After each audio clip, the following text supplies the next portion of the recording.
മധ്യമേഖലാ പ്രതിനിധി സമ്മേളനത്തിൻ്റെ യോഗാധ്യക്ഷനായ party general secretary Shri K T Premjith, senior vice ചെയർമാനായിട്ടുള്ള ശ്രീ നായർ, ഏലിയാമ്മ ടീച്ചർ അടക്കം ഈ വേദിയിൽ ഉപയോഗിച്ചായിരിക്കുന്ന ഈ ശാസ്ത്ര ഉപയോഗിച്ചായിരിക്കുന്ന വിവിധ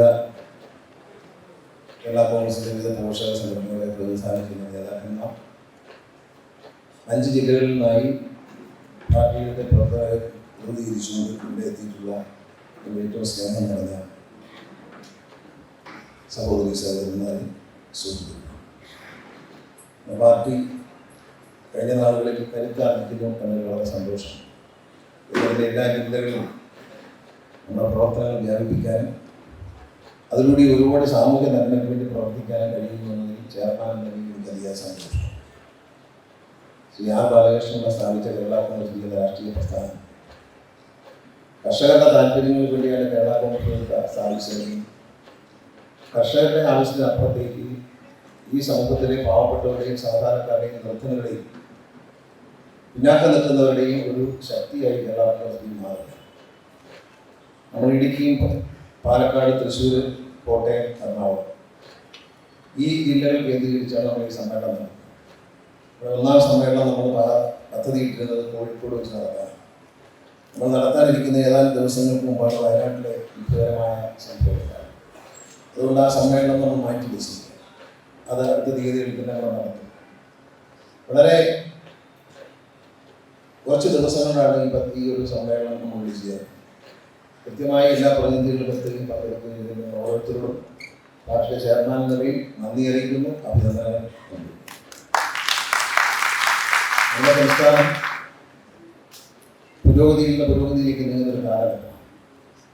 ദൗർഭാഗ്യവശാൽ ചില തൽപര കക്ഷികൾ സംസ്ഥാന സർക്കാരിനെയും ഇടതുപക്ഷ ജനാധിപത്യ മുന്നണിയെയും കരിവാരി തേക്കുന്നതിനുള്ള ശ്രമങ്ങൾ, വിനോദകരപ്രദമായ പല പദ്ധതികളും മറച്ചുവെക്കാൻ അനാവശ്യമായ വിവാദങ്ങളിലേക്ക് സർക്കാരിനെ തള്ളിവിട്ട് മനുഷ്യന്റെ ശ്രദ്ധ നല്ല കാര്യങ്ങളിൽ തിരിച്ചുവിടാനുള്ള ഒരു ശ്രമം നമ്മുടെ സമൂഹത്തിലുണ്ടാകും.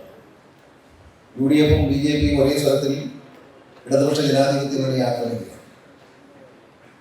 അവർ പറയുന്നതെല്ലാം ഒരേ രീതിയിൽ തന്നെ, രണ്ടു കൂട്ടരുടെയും മുദ്രാവാക്യങ്ങളും രണ്ടു കൂട്ടരുടെയും പ്രസ്താവനകളും എല്ലാം ഒരുപോലെയാണ്. അവരെ സംബന്ധിച്ച് ഇടതുപക്ഷ ജനാധിപത്യ മുന്നണിയെ ദുർബലപ്പെടുത്താൻ കഴിയും എന്ന പ്രതീക്ഷയാണ്. പക്ഷെ അഭിമാനത്തോടെ പറയട്ടെ, LDF-നെ ദുർബലമാക്കാൻ ഇവരുടെ ഈ പദ്ധതികൾക്കൊന്നും കഴിയില്ല. LDF-ന്റെ സ്ഥാനം കേരളത്തിലെ ജനങ്ങളുടെ മനസ്സിലാണ്. നമുക്കറിയാം, പഞ്ചായത്ത് തെരഞ്ഞെടുപ്പുള്ള റിസൾട്ട് വരുമ്പോൾ ഏറ്റവും ഗ്രാമഗ്രാമാന്തരങ്ങളുള്ള വാർഡുകളിൽ നിന്ന് ഉപതെരഞ്ഞെടുപ്പിൽ ജയിച്ചു വരുന്നതിൽ ഭൂരിപക്ഷവും ഇടതുപക്ഷത്തിന്റെ സ്ഥാനാർത്ഥികളാണ്. അതിൻ്റെ അർത്ഥം താഴെത്തട്ടിലെ ജനങ്ങൾ രാഷ്ട്രീയ ബോധമുള്ളവരാണ്. ആ ഗ്രാമപ്രദേശങ്ങളിൽ താമസിക്കുന്ന ജനങ്ങൾ രാഷ്ട്രീയ ബോധത്തോടെ ഇടതുപക്ഷ മുന്നണിയെ സഹായിക്കുന്നു എന്നാണ് നമ്മൾ മനസ്സിലാക്കുന്നത്. നമ്മളെ പലരും പറയും ഈ പാർലമെന്റ് തെരഞ്ഞെടുപ്പിനെ നമ്മൾ ഒരു അടയാളപ്പെടുത്താൻ കഴിയുന്നൊരു സംഭവമായി കാണേണ്ടതായിരുന്നു. കേരളത്തിലെ ജനങ്ങൾ വളരെയധികം രാഷ്ട്രീയ പ്രബുദ്ധരാണ്. അപ്പോൾ കേന്ദ്രത്തിൽ എങ്ങനെയാണ്, കേരളത്തിൽ എങ്ങനെയാണ് നമുക്ക് തീരുമാനിക്കേണ്ടത്. കഴിഞ്ഞ പാർലമെന്റ്, ഈ പാർലമെന്റിന് മുമ്പുള്ള പാർലമെന്റിലും ഇടതുപക്ഷ ജനാധിപത്യത്തിൽ ഒരാളാണ് ജയിച്ചത്.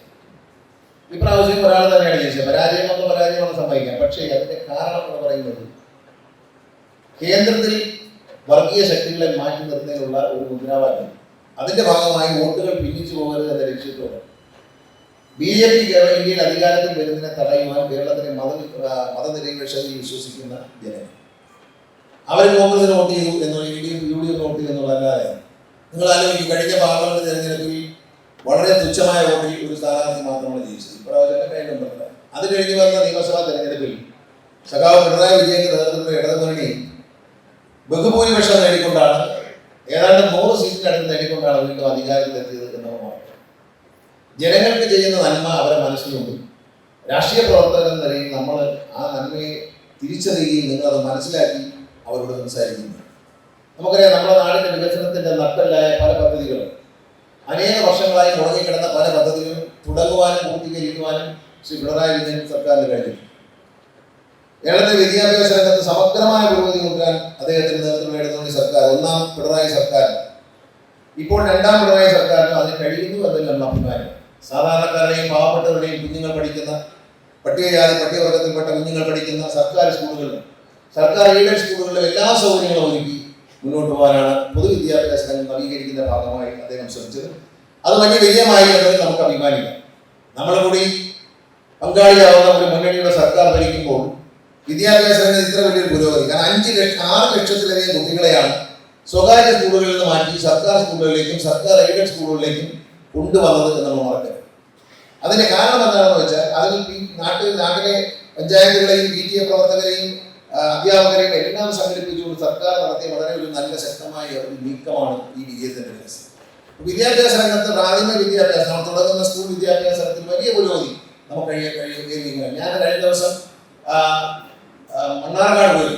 രാഷ്ട്രീയ വ്യത്യാസമില്ലാതെ ഈ ഗവൺമെന്റ് ജനങ്ങളെ കാണുകയാണെന്നൊരു ഉദാഹരണം. മണ്ണാർക്കാട് ചെല്ലുമ്പോൾ മുസ്ലിം ലീഗിന്റെ MLA ആയ ഷംസുദ്ദീൻ എന്നോട് പറഞ്ഞത്, വേദിയിൽ അദ്ദേഹം പറഞ്ഞു, ഈ മണ്ഡലത്തിലെ എല്ലാ സ്കൂളുകൾക്കും ഓരോ ബഹുനില മന്ദിരം വെച്ച് കിട്ടി എന്ന് പറഞ്ഞു. ഈ സർക്കാരൊന്നും കിട്ടിയതാണ്. അതിന് ഒരു സർക്കാരും കൊടുത്തിട്ടില്ല. 1ാം പിണറായി സർക്കാരിന്റെ കാലത്താണ് വിദ്യാഭ്യാസ വകുപ്പിൽ നിന്ന് പണം കൊടുത്ത് 5, 6, 10 ക്ലാസ് 20 ക്ലാസ്സുള്ള ബഹുനില മന്ദിരങ്ങൾ നിർമ്മിച്ചു.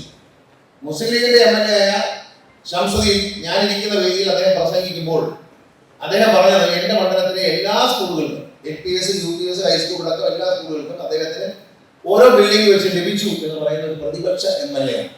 ഏത് കാലത്താണ് അത്തരത്തിലൊരു UDF MLAക്ക് പ്രസംഗിക്കാൻ കഴിഞ്ഞത്? വിദ്യാഭ്യാസ രംഗത്ത് ഇരിക്കാൻ ബെഞ്ചും ഡെസ്കും ഇല്ലാതെ പാവപ്പെട്ടവരുടെ കുഞ്ഞുങ്ങൾ എങ്ങനെയെങ്കിലും പഠിക്കട്ടെ എന്ന് വിചാരിക്കുന്ന ഒരു സാഹചര്യത്തിൽ നിന്ന് കേരളത്തിന്റെ പൊതുവിദ്യാഭ്യാസത്തെ ഉന്നത നിലവാരത്തിലേക്ക് ഉയർത്തുവാൻ 1ാം പിണറായി സർക്കാരിന് കഴിഞ്ഞിട്ടുണ്ട്. ആ രംഗത്ത് ഒരു പുരോഗതി കൈവരിച്ചതിന് ശേഷം ഇപ്പോൾ മുഖ്യമന്ത്രി പറയുന്ന ആശയമുണ്ട്, കേരളത്തിൽ നിന്ന് കുട്ടികളെല്ലാം പുറത്തുപോയി പഠിക്കുക, വിദേശ രാജ്യങ്ങളിലേക്ക് പോവുക. നമ്മുടെ കുഞ്ഞുങ്ങളെല്ലാം വിദേശ രാജ്യങ്ങളിലേക്ക് കൊണ്ടുപോകുന്നു. അവിടെയൊക്കെ എന്ത് യൂണിവേഴ്സിറ്റിയാണ്, എത്ര ലക്ഷം രൂപയാണ് ഓരോ രക്ഷിതാവും ചെലവാക്കുന്നത്. ഇതെല്ലാം നമ്മൾ ആകാംക്ഷയോടെ കാണുകയാണ്. നമുക്കറിയാം, മെഡിക്കൽ പഠനത്തിന് വേണ്ടി ഉക്രൈനിൽ പോയ കുട്ടികളെ കുറിച്ച് ആയിരക്കണക്കിന് കുട്ടികളെ ഉക്രൈനിൽ പൂർണ്ണമായും മടക്കി എത്തിച്ചതിന് ശേഷമേ നമുക്ക് സമാധാനം തുടങ്ങാൻ പറ്റൂ. കാരണം അവരുടെ സ്ഥിതി എന്താണ്? യുദ്ധം നടക്കുന്ന ഒരു രാജ്യത്ത് അവർ ഇവിടെ പഠിക്കാൻ നിവർത്തിയില്ലാതെ പോയിരിക്കുകയാണ്. പണം ചിലവാക്കി, കടം വാങ്ങിച്ചും ലോൺ എടുത്തൊക്കെ അവരെ ചെയ്തുകൊണ്ട് കുഞ്ഞുങ്ങളെ വിദേശ രാജ്യങ്ങളിലേക്ക് അയക്കാം. അപ്പോൾ നമ്മൾ ഇവിടെ പോയി കഴിഞ്ഞാൽ എവിടെ എല്ലായിടത്തും കാണാം എഡ്യൂക്കേഷൻ കൺസൾട്ടന്റ്. എന്ന് വെച്ചാൽ നിങ്ങളുടെ മക്കളെ ചാക്കി കെട്ടി വേറെ രാജ്യത്ത് കൊണ്ടുവിടും. അവിടെ രക്ഷപ്പെടുന്ന എങ്ങനെയാണെന്ന് ചോദിക്കരുത്.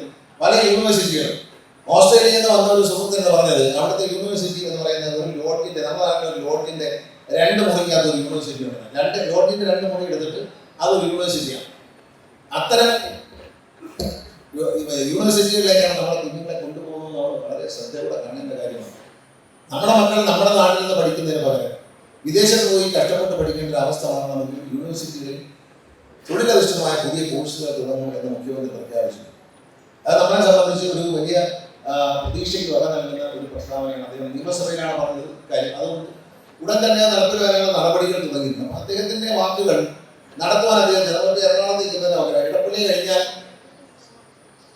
നമ്മളെ വരെയുള്ള റോഡ് സ്ഥലം ഏറ്റെടുക്കാതെ എത്രയോ വർഷമായിട്ട് കിടക്കുക. 5000 കോടി രൂപയിലധികം ചെലവഴിച്ചുകൊണ്ടാണ് സ്ഥലം എടുത്തത്. ഇപ്പൊ തിരുവനന്തപുരത്ത് പുറപ്പെട്ടാൽ കൊല്ലം കഴിഞ്ഞ് ആലപ്പുഴയിൽ നിന്ന് എറണാകുളം വരെ വലിയ പണി നടക്കുകയാണ് നാഷണൽ ഹൈവേ. അതിനാവശ്യമായ മുഴുവൻ ഭൂമിയും 1 സെന്റ് ഭൂമിയിൽ കുറയ്ക്കാതെ അവർ ആവശ്യപ്പെട്ട മുഴുവൻ ഭൂമിയും എടുത്തു കൊടുക്കാൻ എന്നതിന് സർക്കാരിന് കഴിയും.